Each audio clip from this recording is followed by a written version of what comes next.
Friday, January 19th. I'm just pacing around the apartment, still being hit with the 24/7 directed energy weapon. I like to call it a radiation weapon or a cancer weapon. As always, I recommend listening to this at 2 times speed if you want to hear everything I have to say.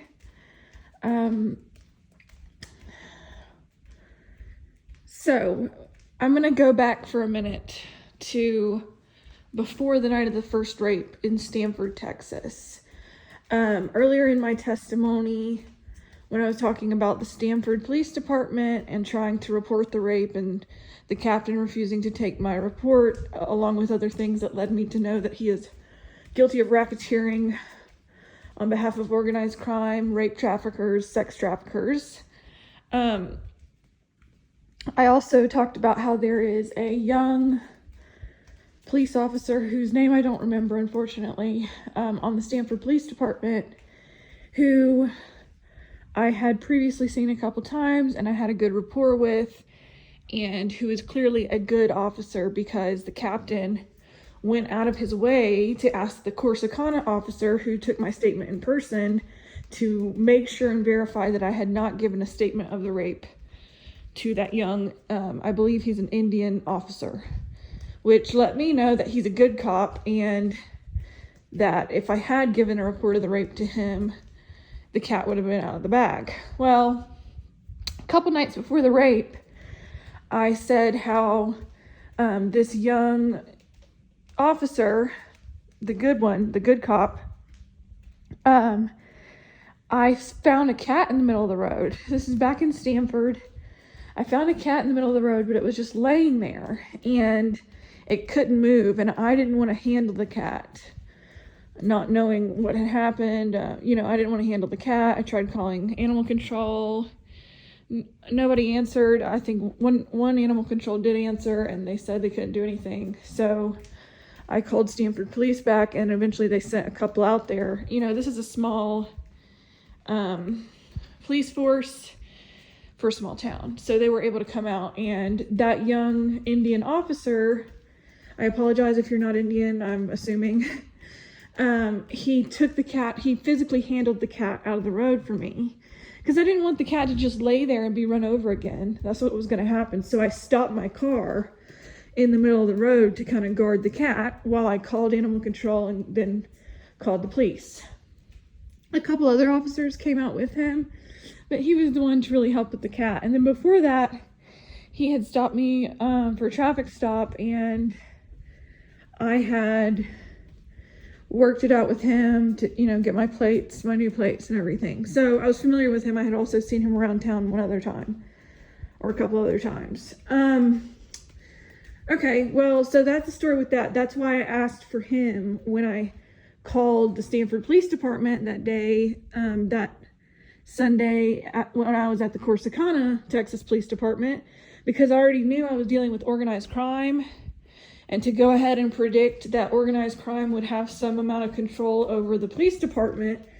And I already knew I already trusted my own judge of character enough to know that young Indian officer was a good cop, which ended up being true. So that's why I had asked for him.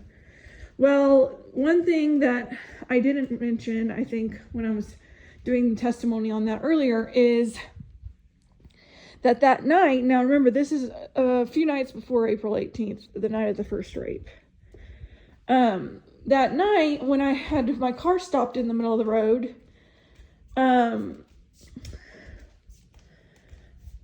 a couple people had stopped asking if they could help, and then once they saw the police come, a couple people left or whatever. Well, I remember, and at the time it did strike me as odd. I just didn't realize why. A white truck pulled up like half a block away on the other side of the road in a random driveway. This whole thing caused a little bit of commotion, let's say, because here I have my car stopped in the middle of the road, police, what have you. So this white truck came and stopped, and it just stayed there. It pulled up and stopped, and I could tell this guy was looking at me. So I walked over there and I was like, oh, do you have a cat? Because we were asking whose cat it was. I was like, do you have a cat that got run over? You know, really I was trying to see what he was trying to do, obviously. And he's like, no. And he was really rude about it or whatever. Well, looking back, that guy in that white truck was definitely a part of this organized criminal syndicate who already had a tracking device on my vehicle unbeknownst to me. It's a small town, so I'm sure word that there was some commotion had gotten out. And think about it, these people were already plotting on me, so if they see that my car is stopped in the middle of the road, which they would because they have a GPS tracking device on it, and then they hear that the police are out there, and plus, you know, they're trying to plot on when to rape me or what to do with me to traffic me in whatever way they can, looking back, they're going to want to see what that is. So that's what that guy was doing. He put two and two together that there was police and my car was stopped in the middle of the road and he was coming to check it out. Now, I say all that to say, I think this organized criminal syndicate, this is something that took me months to put together as well. You know, obviously this organized criminal syndicate is comfortable in Stanford. They're used to doing their operations in Stanford, but they're also clearly connected to a national network of organized criminals via their connections with federal government employees. Well, because they saw me talking to the police, I think they decided, okay, we're definitely not going to do anything to her in Stanford. And that's key. Because I had put together, after a few days of, you know, my wheels turning on this whole thing, a few days after the first rape, I put together, okay, they were identifying my patterns to try to figure out how to do what they wanted to do with me. These people are, you know, they are rather smart, because a more amateur group would have just done things the way they always do them. I don't want to give them too much credit, but I hope people understand what I'm saying. A more amateur group would have just done things the way they always do them, and it would have been more sloppy. Well, what they did to me was still sloppy, but they identified the pattern that I like to move around a lot. Like I explained earlier, I like to move around partially to keep myself safe from predators. To not have predators identify my patterns and try to pounce on me. So, especially once they saw that I was talking to the police and that there was this commotion, either way, the word about that definitely got back to them. But that guy in the white truck was definitely sent there to keep an eye on me. And he was a white guy. If I remember correctly, he had like grayish white hair, mostly white hair. Did not recognize him. So they saw the fact that I was like on good terms with the local police in Stanford. And because of that fact, they decided they weren't going to rape me until I left town again.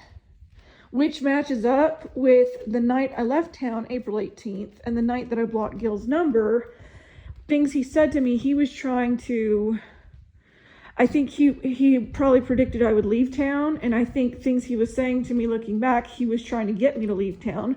Why? Because it's easier for them to get away with raping me if everything's all jumbled and in all these different places.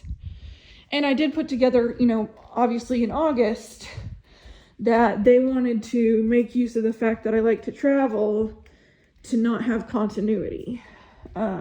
Obviously I have the continuity, but y'all get what I'm saying. So I wanted to point that out about their strategy and the fact that these people really did put a fair amount of time into mapping out how they were going to victimize me before going ahead and doing it.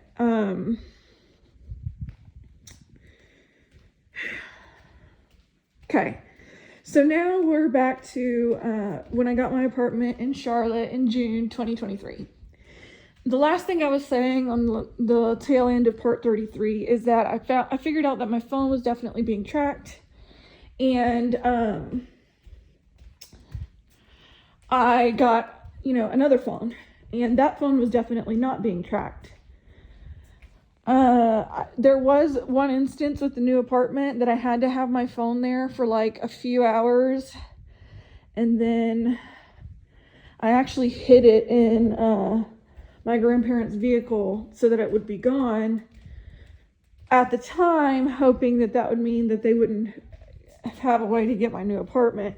Now, I didn't realize, I will say, at this point I knew government corruption was involved for sure, but I did not realize to the extent that the FBI was involved directly in this. So I didn't realize at the time. I had a little bit of suspicion, but I didn't realize at the time that they had already sent a lot of new people to populate my apartment complex. Now, that would have been after this, so it still might have been the phone that they used to track me to the new apartment. At the time, I noticed and had my suspicions that they had sent all these people to the apartment complex. And I want to be clear that these people legitimately are organized crime. I think probably a lot of them don't know whose bidding they're doing, but I don't know that for sure. But either way, they are legitimately, in some kind of criminal syndicates. And the FBI is coordinating this, roughly removed from the average street criminal to an extent. Sorry to jump around on that. I didn't keep my iPhone at my new apartment for like a month. I just had the other phone, and there's two significant events. So at this point I had sold my car, so I'm just walking, and it's a fairly walkable area. It's not like an urban area that's 100% walkable, but as far as suburban areas go, it's pretty walkable. There's a lot of shops around there. So I was visible out in the open in that way. Well, what am I supposed to do? Not go to the store? Anyways, two events to note. So right after I got the apartment, I had my phone, my burner phone, or whatever we want to call it, the one that I knew that the traffickers couldn't track. And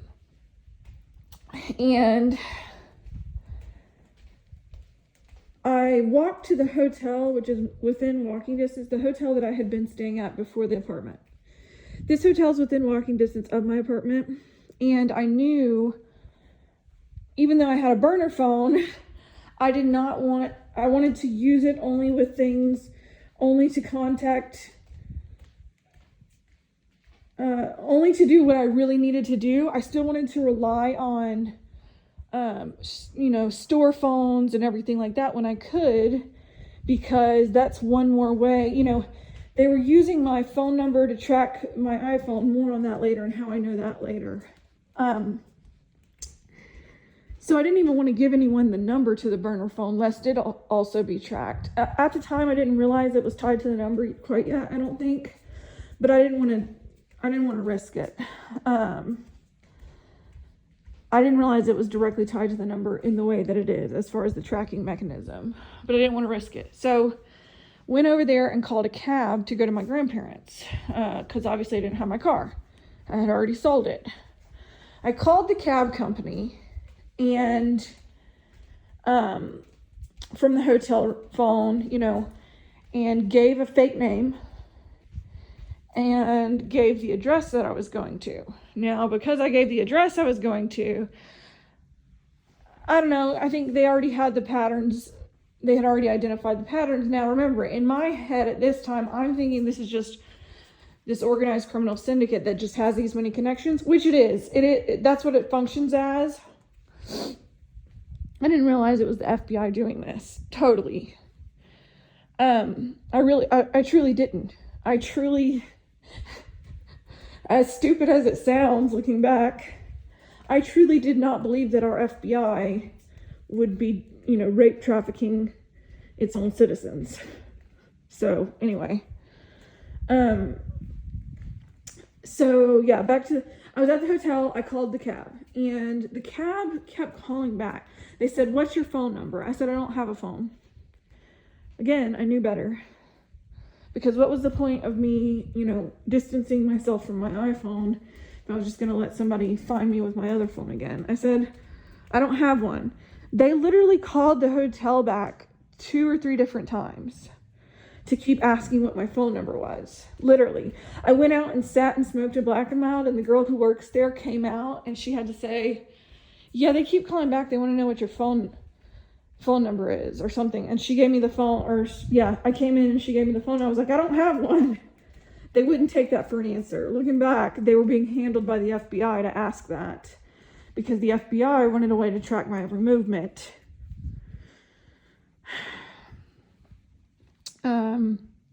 For the purposes of rape trafficking and containment of a rape trafficking victim and racketeering witness. Again, under color of authority, making it seem legitimate, like they have some legitimate reason to investigate me, but they don't. So I went and sat outside to wait for the cab. The cab came up. He said my name, and I got in the cab. Well, then a woman gets behind us, another cab, and she starts honking the horn. Crazy. I hate to say crazy, but really, like, she was yelling. She was like, hey, that's my client. That's my client. She was a black woman with really short dreads. The dreads were bleached or locks. Her locks were bleached, and if I'm not mistaken, part of her locks had some kind of color on them, but I don't remember which color. Oh, red. So she's like, she literally gets on the highway and follows us. She keeps beeping. She gets on the highway and follows us. Now, let's be clear. The other gang stalking, at the time, I didn't realize fully what was going on. The other gang stalkers who have followed me in vehicles have always done so rather subtly. The one guy pointed his phone at me, and that's the most that any of the vehicle gang stalkers had done.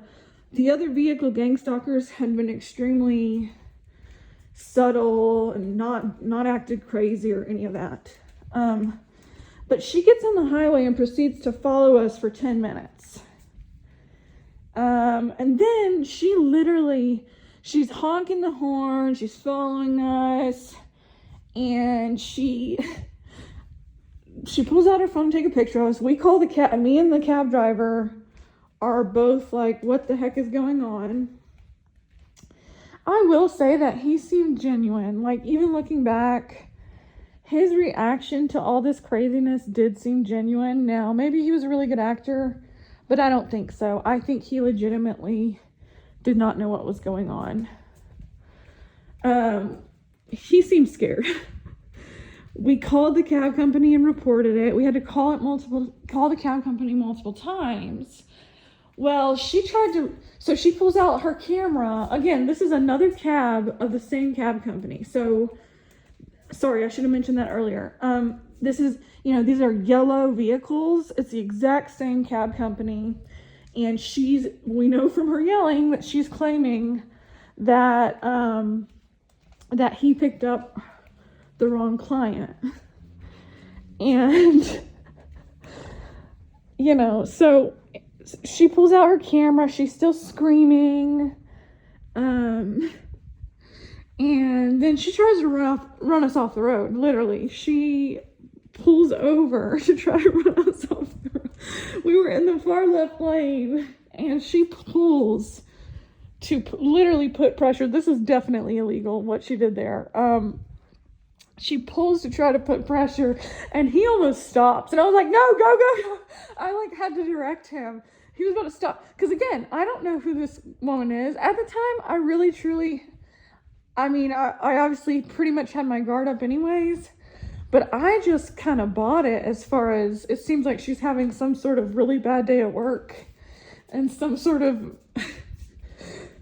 really bad day at work. I kind of bought that at the time. But either way, I was like, no, go. And we had to direct him. So we called the cab company from his phone to report it. And I was like, she needs to lose her job, blah, blah, blah. But I was pretty calm about it. Okay, she finally gets off the road. This woman followed us for like 10 minutes. Same cab company and everything. She's alone in this car. She finally gets off the highway. So, of course, I'm thinking, then I'm like, okay, maybe this does have something to do with the rape traffickers. You know, as soon as that happened, I was like, okay, this has something to do with the rape traffickers, you know. And so, of course, I'm thinking, well, what the hell would have happened to me if I had gotten in that cab? Well, looking back, I think it was street theater and a psychological operation. More on that later. Either way, it was totally illegal. Yes, it was clearly, at this point, it's clear that it was orchestrated by the FBI, but she literally tried to run us off the road. That's reckless driving. There's never any legal justification for reckless driving. Anyways, so we finally get to my grandparents. That guy, his name was Ken, if I'm not mistaken, that taxi driver, and he gave me his number, and I kept it. Well, let me bring some continuity here. Just really quick, I'm going to have to skip ahead. No, I'm not going to skip ahead. Sorry. So this woman with the short dreads is going to come back up later. Let's just say that.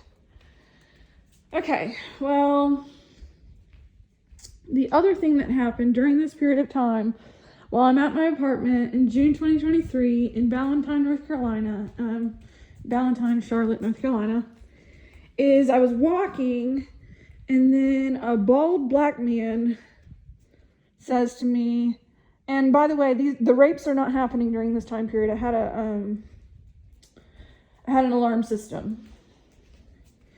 Now, this organized criminal syndicate had already raped me 3 or 4 times by this time, but I was actually not aware of that.